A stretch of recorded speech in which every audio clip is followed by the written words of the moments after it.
አቆማቸው ኢየሱስ።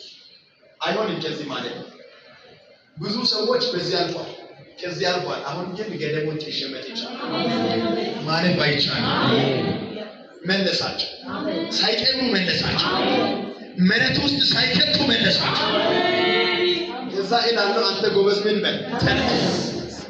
ጎበዙ ብድግ አለ፣ አመጣትና ለእናትየው ሰጠ። አረ ኢየሱስ ጌታ ተወጥቷል እኮ ከእጇ ወጥቷል፣ አመልጧል። እጅግ እልል ያለ ለቅሶ ነው የምታለቅሰው፣ ግን ወሰዳትና ሰጠ። እንቺ ውሰጂና በዚህ ልጅ ሁሉ ጊዜ ደስ ያለሽ ቀጥ ያ ዛሬ ልጁን ኢየሱስን ሰጠ። እርግጠኛ ነኝ ዛሬ አንድ ሰው ይሄንን ኢየሱስን ይሰጣል።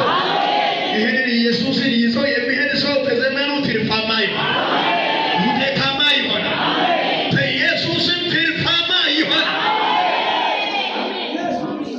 ቀብሮ ያለቀሱ ሊመለሱ የሚሄዱ ሰዎች መንገድ ላይ ተገናኘ ኢየሱስ። ከዛ ተመለሱና ሲመጡ ሁሉም ሐዘን ልብሳቸውን ጥቁሩን ምኑን ነጠላቸውን ቀያይሮ ለበሱና ሲመጡ ከሩቅ የተጠሩ ዘመዶች መንገድ ላይ ተገናኙ። ገና ለቅሶን ሊደርሱ የመጡ ያሉ መኪናቸውን አቆመው ለቅሶ ቤቱ የት ነው አሉ። ምክንያቱም አሁን ለቅሶ ተሽሎ ምስጋና ሆኗል። ቤቱ ምስጋና ሆኗል፣ ምስጋና ሆኗል፣ ለቅሶ ተሽሏል። ከሩቅ የመጡ መኪና ይዞ ኮንትራክት ይዞ የመጡ ሰዎች ሲመጡ ለቅሶ ለምስጋና ሆኗል። ከዛ ቤቱ ራሱ ነው ግራ ገባቸውና እዚህ ቤት አሉ አንኳኩና የለቅሶ ቤቱ እዚህ አካባቢ የት ነው ሲባል ወምናልባት ወደዛ ይሆናል፣ እዚህ አካባቢ ለቅሶ የለም።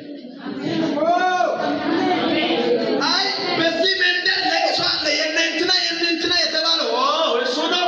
የእነንትና ቤት የነበረው ለቅሶ ወደ ምስጋና ተቀይሯል።